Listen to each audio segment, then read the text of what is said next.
What a game last night between the Knicks and the Hawks. I'll tell you something. I fell asleep, and I watched the second half back of the last part of it this morning, so I knew what happened. And I still was, like, energized by watching this, right? Because for us, it's a little bit late. I'm not going to lie to the audience. I did not see this live. And I'm watching back this morning, and I'm like, this is unbelievable, because the Knicks were up 14 late in the game, and the Hawks come back. They were down 100-92 with almost 5 minutes to go, and CJ McCollum went crazy, and every single possession, you know what they did, the Hawks? They went at Jalen Brunson. Every single possession. With the deficit, down 8 points, they just go at Jalen Brunson, and Brunson, to his credit, did take blame for the lack of offense during that fourth quarter, and of course the defense in that fourth quarter. Here is what Jalen Brunson had to say post-game after the Knicks loss to the Hawks. We were a little stagnant. Obviously, I can control what I can control, and so poor decision making on my part. And a couple possessions, they played great defense, knocked the ball out of my hands. We just had to we got to play better with the lead. That's twice in the fourth quarter now that we've done that.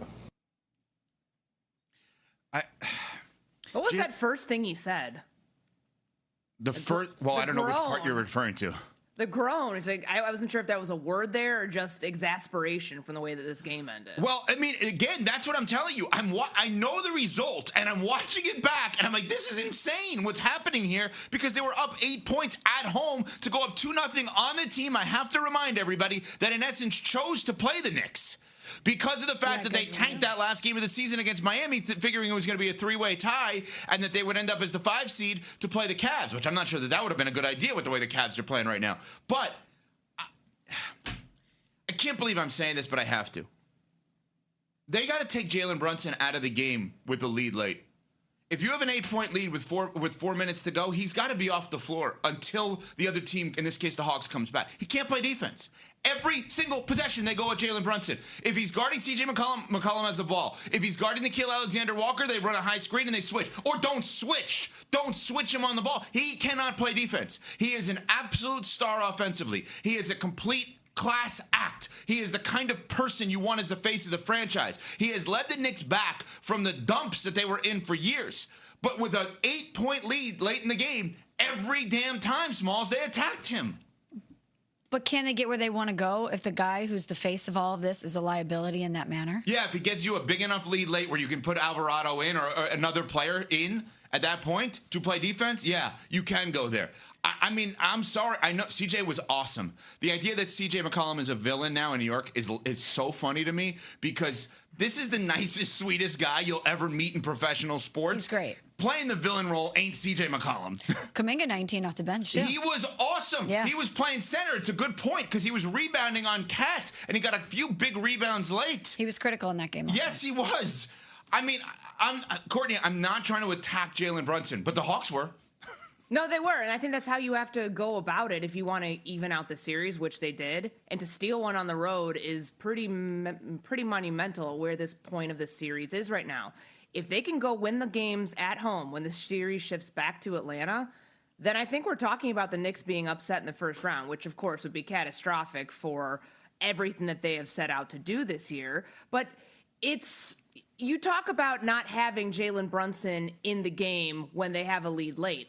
What about not having Jalen Brunson and Karl Anthony Towns on the floor at the same time? I mean, there was a stretch of time where they were down by 7 when Mike Brown decided to take both of them out. Then when he puts them back in, they go up by 9. So I feel like this is a lineup thing that has to be tinkered with as the series goes back to Atlanta. Or goes down to Atlanta. And it's something where if Jalen Brunson is a defensive liability, you've got to be able to find some answer somewhere else late in the game, because we saw a 14-point lead evaporate very quickly. And that was a problem because it felt like the Knicks had zero answer, especially on the offensive glass, to try to get it back. Mitchell Robinson's the best offensive rebounder in the series. They have size. Maybe in the NBA.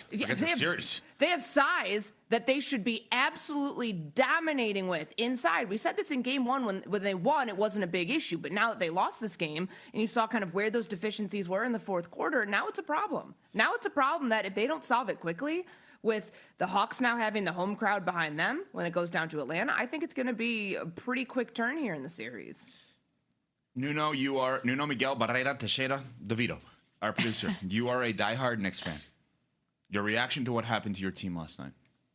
This is all on Mike Brown. Oh, okay. Yeah. All right. So, and Courtney, you're talking about this. Like, there was a lot of, he went to lineups that, like, have never played. Weird lineups. Like, this year together. I think there was a lineup with, like, OG and Mikal Bridges and, like, two other guards that have never played together. I think they're minus 12 points when Brunson and Cat aren't off the court. I know they had a lead when they were in there, and Brunson was in foul trouble, so he went out earlier in that third quarter than he wanted to. He was just trying to – Mike Brown was trying to figure out there was a timeout issue, right, where he takes just one of his timeouts at the wrong time late in that game. So, like – and then there was some also interesting comments that Mike Brown had about, Karl Anthony Towns. He was great in the third quarter, then takes 2 shots the rest of the time in the fourth quarter in like 7 minutes of play. Well, nobody was shooting but Brunson. And by the way, when he got an open look, to his credit, I got to be fair, when there was one play where Okongwu was guarding him, and then he dropped back for Alexander Walker to come back up, and there was literally a split second of space that he had, and he drained the three. So, I got to be fair. Brunson is a can't-miss offensive player in that spot. So, but anyway, go ahead. I'm sorry. No, and there was actually, there was comments after the game about, hey, how many times do I actually, Cat's a talented player, but how many times do I have to tell him that, like, he needs to be aggressive, like that type of thing. So Knick fans last night and this morning this is all on Mike Brown. Like, because he's an easy target, or because you think it really is? No, because he's made mistakes. Like, okay. All right. I mean, I'm just saying he is an easy target. Correct. Because he's the new guy. You fired Tibbs. Again, I'm watching that back, and I'm like, every possession they're going at Brunson. Yeah, I think it was CJ was 4 for 4 in that fourth quarter against Jalen Brunson. But what do you do?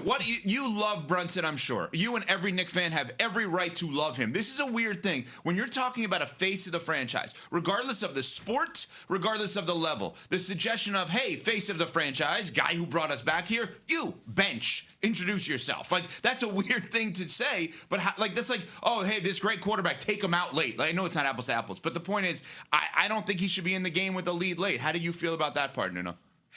I think it will, and they end up doing the offense for defense type of substitutions later in the clock, right? This was in the middle of the fourth quarter. Right. So, and also, again, the substitution patterns were completely off that they normally do. So I think that's why Brunson ends up playing the last 8 minutes of the game, and you can't take him off. I don't know. It felt like and we talked about this before the series. They lose this series. I don't think Mike Brown's the only scapegoat of this. I think I truly believe this is a franchise-defining series if they lose this series. Well, it's on the players, too. I mean, correct. Like, you can't miss 10 free throws in this game. And those 2 critical ones in the fourth quarter that OG missed, that's a problem. Like, I'm with you, Nuno. I think that he's low-hanging fruit right now because Knicks fans are looking for anything to blame other than the guys on the court that they should be blaming. That's why the CJ McCollum villain narrative is becoming, frankly, just as big as this series is. Like, that's I feel like the way that they try to scapegoat who they really are trying to pinpoint the blame on by picking the coach, by picking the opposing player and calling him this series Trae Young.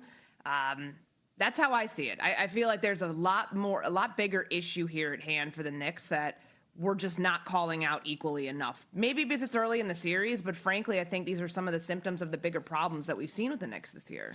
Nuno, for you to say that this is a franchise-defining series is a very bold statement, and I don't necessarily disagree with you.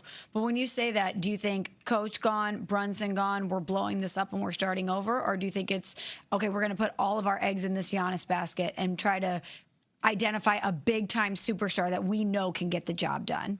I think you end up looking at this whole roster and being like, maybe outside of Brunson, like, is everyone available? Like, I love Josh Hart, but like, is Josh Hart available? Like, that type of thing. I wouldn't trade OG because he's extremely valuable. But like, if you're going to need picks or, you know, other players in return to get a Giannis, like, I think it's who's not available, and then I think it's everyone else. And I think that list of who's not available is maybe one. You got to love the fact that they lost one game, one singular game. And Nuno has decided that, all right, let me go now. Let me go online here. Is he going to ESPN.com for information? Yes, but that's not where he's going right now. Where is Nuno going after one loss for the Knicks?